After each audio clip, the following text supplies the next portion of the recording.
30 నిమిషాలలో నొప్పి లేకుండా వేడికోస్ స్వయం చికిత్స.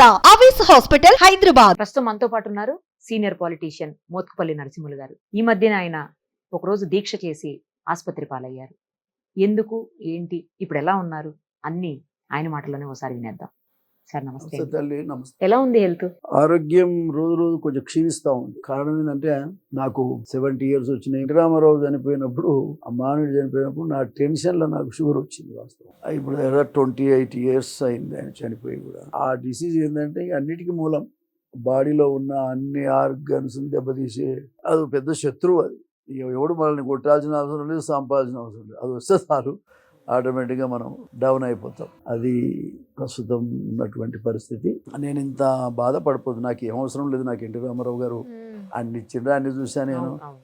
నాకేం పెద్ద ఫరక్ పడదు. నన్ను ఎవరైనా ఉపయోగించుకుంటే వాళ్ళకి లాభం, నన్ను ఉపయోగించుకోకపోతే వాడికే నష్టం. దగ్గర 30 ఏళ్ళు నేను ఎమ్మెల్యేగా పనిచేశాను. 40 ఏళ్ళు రాజకీయాల్లో ఉన్నాను. దీర్ఘ రాజకీయ జీవితం. నేను హౌస్లో కానీ బయట కానీ నేను ఎన్నడూ కూడా నా కొరకు, నరసింహులు గారి కొరకు నేను ఎన్నడూ మాట్లాడుకోలేదు. నేను ఆల్వేస్ సొసైటీ, సమాజం, ఎవరు ఉదాహరణ చెప్తా నీకు.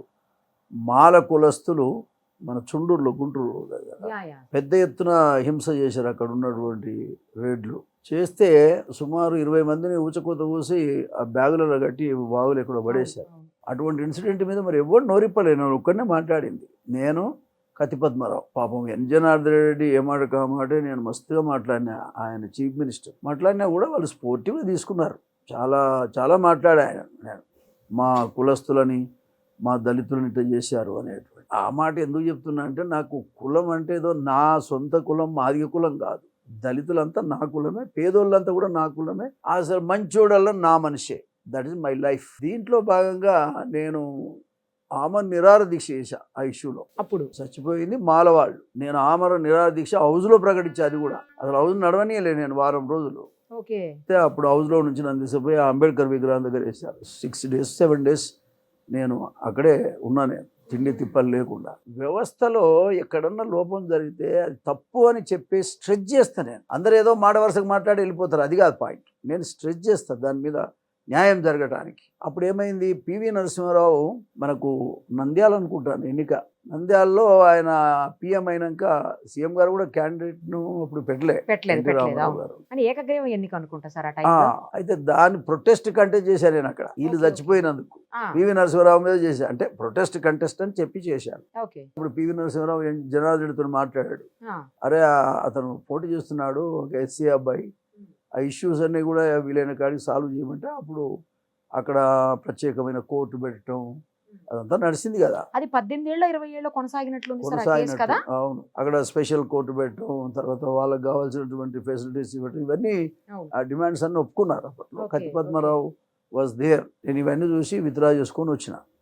అంటే పివి నరసింహారావు లాంటి మహనీయుడు పోటీ చేస్తే కూడా ఇష్యూను ఆయన దృష్టికి తీయడానికి నేను పోటీ చేశాను. అంటే ఆయన మీద పోటీ చేస్తే నేను గెలుస్తానని కాదు, నాకేదో కావాలని కాదు, బట్ దళితులకు జరుగుతున్నటువంటి అన్యాయాన్ని తెలియజేయడానికి నేను ప్రొటెస్ట్ కంటెస్ట్ చేశాను. అందులో నేను సక్సెస్ అయ్యాను.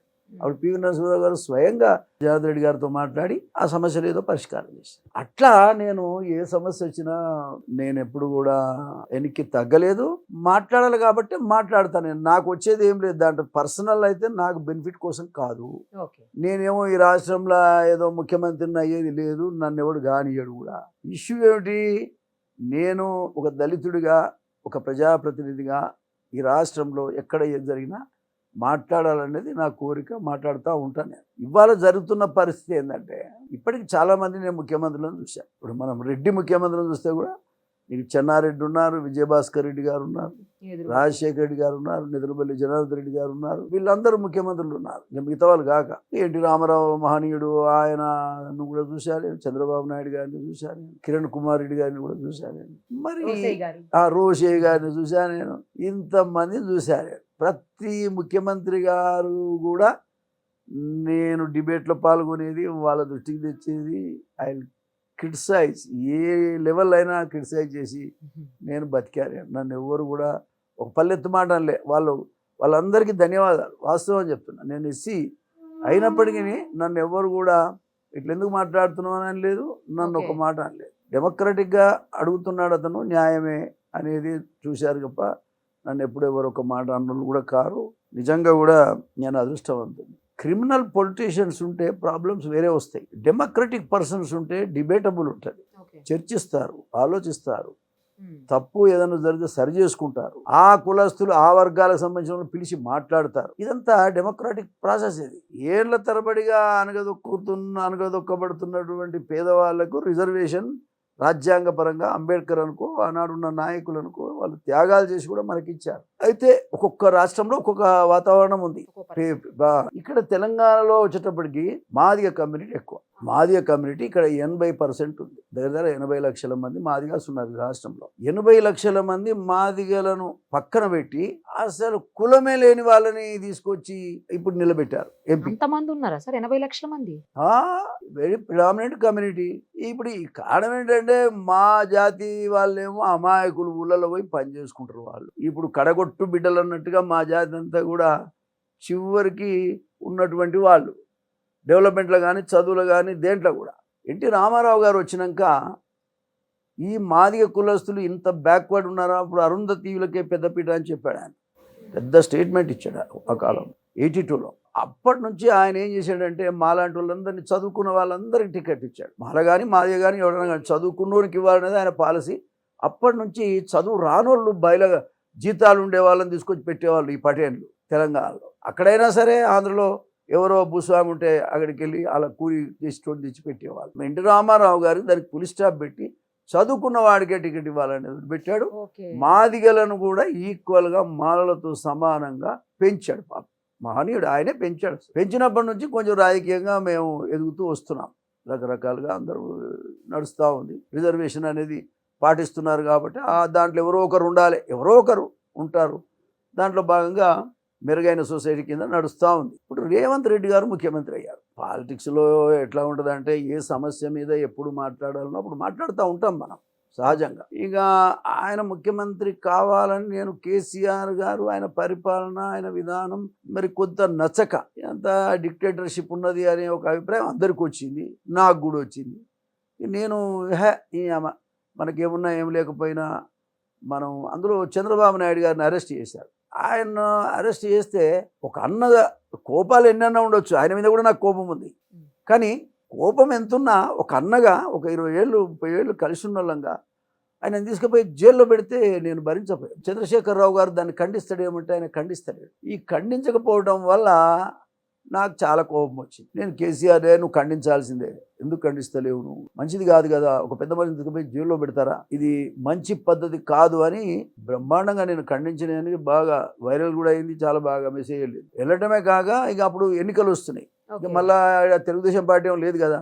తెలుగుదేశం పార్టీ ఉంటే పాపం తెలుగుదేశంకే పోయేవాడిని నేను, నా ఫ్యాక్ట్ చెప్పాలంటే. బట్ దురదృష్టం ఏంటంటే తెలుగుదేశం లేదు. దానికి కారణాలు కూడా నాకు తెలుసు, దాని పుట్టు వ్యవహారం అంతా కూడా. సరే మా రేవంత్ రెడ్డి బెటర్ కదా, ఇవ్వంతో ఎందుకు, మేము కలిసి పని చేసాం, పర్వాలేదు ఆయనకు సపోర్ట్ చేద్దాం మనం అని నేను ఓపెన్గా రేవంత్ రెడ్డి గారే ఈ రాష్ట్రానికి ముఖ్యమంత్రి కాబోతాడు, ఏ పరిస్థితుల్లో కూడా ఆయనే అవుతాడు, ఆయనే కావాలి కూడా అని మొట్టమొదటి స్టేట్మెంట్ ఇచ్చింది నేను. దళిత వర్గాలంతా కూడా ఈసారి కాంగ్రెస్ పార్టీ చేయాలి. సోనియమ్మ గారు మనకు తెలంగాణ ఇచ్చారు, ఇచ్చిన ఆమెకు ఇక్కడ తెలంగాణలో నష్టం జరిగింది, ఈసారి అందరం కూడా చేయాల్సిందే అని నేను బహిరంగంగా ఎన్నో ప్రెస్ కాన్ఫరెన్స్ పెట్టి మాట్లాడి చెప్పాను. సోనియా గాంధీకి కృతజ్ఞతగా ఈ రాష్ట్రంలో కాంగ్రెస్ రావాలంటే మనం అంతా కష్టపడి పనిచేయాలి. సరే నాకు పొలిటీషియన్ కదా, మావోడే కదా మా రేవంత్ రెడ్డి, నాకు టికెట్ కోసం కూడా మరి ఆయన నన్నెందుకు కాదంటాడని అడిగాను కూడా. ఆయన పాపం చాలా నా మనసులో ఏదో కసి ఉంది ఆయనకు నా మీద, ఆ కసి తీర్చుకున్నట్టు అనిపించింది నాకు. రైట్ అని నేను గమనున్నా. అక్కడ ఆలేరు భువనగిరి ఏరియాలో బ్రహ్మాండంగా పనిచేసినాం. ఆ మనుషులను కూడా మేము ఎమ్మెల్యేలను గెలిపించినాం. ఆ తర్వాత ముఖ్యమంత్రి అయిండు. ముఖ్యమంత్రి అయినాక కూడా ఫార్మల్గా ఆయన పెద్ద ఇప్పుడు సీఎం పొజిషన్లో ఉన్నాడు కాబట్టి కలిశాను 1-2 సార్లు. నేను అనుకుంటున్నా సరే అది ఇవ్వలేదు కానీ భవిష్యత్తులో మా వర్గానికైతే నేను పెద్ద మనిషి ఉన్నా కదా, ఏదైనా విషయం ఉంటే కూడా మాట్లాడుతుండొచ్చు అనే అభిప్రాయం నా మనసులో ఉంది. సరే, మన పార్లమెంట్ ఎన్నికలు వచ్చింది. పార్లమెంట్ ఎన్నికల్లో అప్లై చేసుకోవాలనేది పత్రికల్లో చూశాను. సరే, అందరూ అప్లై చేసుకున్నట్టు నేను కూడా అప్లై చేసుకున్నా. అసలు ఒక మాట అంట, నాకంటే నీతిమంతమైన నాయకుడు ఈ రాష్ట్రంలో కూడా ఉన్నాడా? ఏ కులంలో అయినా సరే ఛాలెంజ్.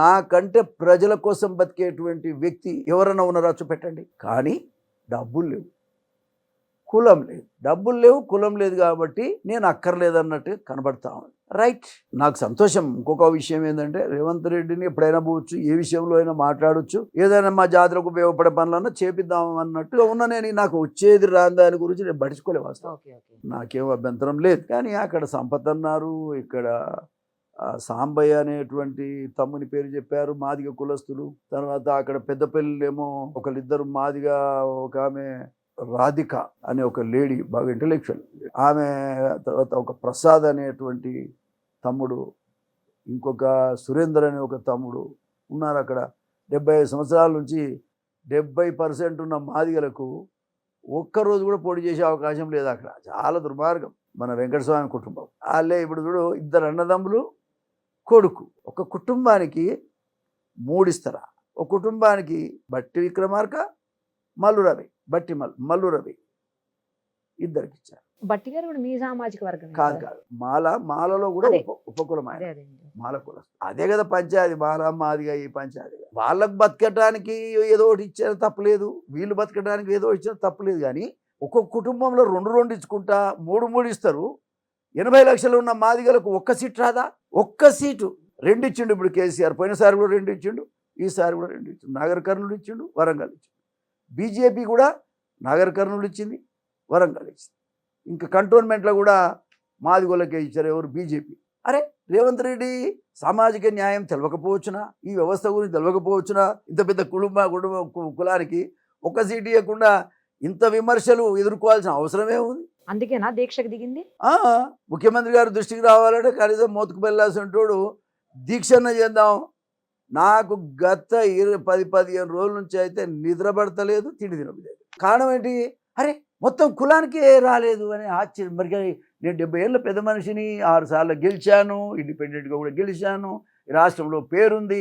మరి నాలాంటి వాడు అడగకపోతే ఎవరు అడుగుతారు? మేము పార్టీ మనుషులం, నేను ఒక నాయకుడిని, ఒక సీనియర్ నాయకుడిని, నన్ను గౌరవించక్కర్లేదు? నాకు ఏమి ఎక్కువనా పర్లేదు, నా జాతికి ఏమని చెప్తున్నాడు, నాకు కావాలని అడగను కూడా. జాతి మొత్తానికి ఒక్క సీటు ఇయ్యరా అని నేను అడుగుతున్నా బిడ్డ, ఇంతకంటే వేరే. ఒక క్వశ్చన్ మీరు ఫీల్ కాకండి, పర్వాలేదు. 30-40 ఏళ్ల పాటు రాజకీయ జీవితంలో ఉన్నారు, మంత్రిగా పనిచేశారు, ఎమ్మెల్యేగా చాలా సార్లు పనిచేశారు, చాలా సంవత్సరాల పాటు పదవులను అనుభవించారు. కొత్త వాళ్ళకి అవకాశం ఇవ్వచ్చు కదా సార్, కొత్త వాళ్ళని మళ్ళీ మాకే కావాలి సీనియర్స్ మీరు ఒక్కళ్ళు అనట్లనే చాలా మంది సీనియర్స్. ఎవరి ముచ్చట అట్లా పక్కన పెట్టు. నేను ఒక దళితుని, పేద కుటుంబం నుంచి వచ్చాను. పేదల సమస్యల మీద మాట్లాడడానికి వచ్చి, క్వశ్చన్ చేసేందుకు వచ్చాను. ఈ సమస్యల మీద మాట్లాడేటువంటి నేను మరి వాళ్ళ మాట్లాడే దాంట్లో అర్థం ఉందా లేదా సమాజం అర్థం చేసుకోవాలి. ఒక్క సీటు 80 లక్షల మాదిగకు నువ్వు ఇష్టం వచ్చినోడికి ఇచ్చుకో. రేవంత్ రెడ్డి గారి ఇష్టం వచ్చిన మాదిగోడికి ఇచ్చుకొని నాకు వద్దు. ఈ మాట నేను మొదలు చెప్తున్నా, నాకు వద్దు. నా జాతికి ఇవ్వు, ఎవరికన్నా ఇవ్వు. రైట్ సార్, ఇప్పుడు ఒకసారి ఏపీకి వద్దాము. మీరు లాస్ట్ టైము చంద్రబాబు నాయుడు గారికి వ్యతిరేకంగా మాట్లాడారు, ఖచ్చితంగా ఆయన ఓడిపోతారని కూడా చెప్పున్నారు. మీరు యాత్ర కూడా చేశారు, అప్పుడు గుర్తుందా మీకు? ఇప్పుడు ఈసారి సమీకరణాలు చూసుకుంటే మీకేమనిపిస్తుంది? ఏపీలో ఎవరు గెలిచే అవకాశం ఉంది అనిపిస్తోంది? మీరు ఈసారి ఎవరికి సపోర్ట్ చేస్తున్నారు ఏపీలో? మీ ఆలోచనలు ఏమన్నా మార్పు వచ్చిందా అప్పటికిప్పటికి? అంతే ఉందా? భలే చెప్తావమ్మా అంతేనా? మొన్న ఎవడన్నా మాట్లాడినా మునగాడు తెలంగాణ నుంచి కానీ ఆంధ్రలో కూడా జగన్మోహన్ రెడ్డిని చూసి భయపడి బయటికి రాలేదు చంద్రబాబు నాయుడు లోపలికి పోతే. మోత్కుపల్లి నరసింహ ఇక్కడ నుంచి కేకేసినాక చాలామంది, పగలేదు కదా మనకి, ఐక్యాలో పగ ఉంటే ఎట్లా?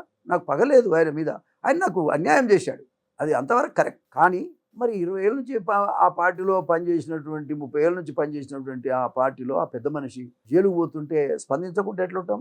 తప్పును తప్పే అనాలే, రైట్ నేను అందుకే అంటున్నా. నేను ఏదో ఒక సమస్య వెంటనే నేను మాట్లాడినటువంటి రికార్డు చూడండి మీరు. ఎవరు కూడా మాట్లాడిన తీరులో నేను మాట్లాడి ఆ పెద్ద మనిషికి ఏమన్నా అయితే జగన్మోహన్ రెడ్డి గారి బాధ్యత వహించాలి, ఇది న్యాయం కాదు, అంత పెద్ద ఆయనను జైలుకు పంపిస్తున్నారు, ఇది మంచి పద్ధతి కాదని చెప్పా నేను.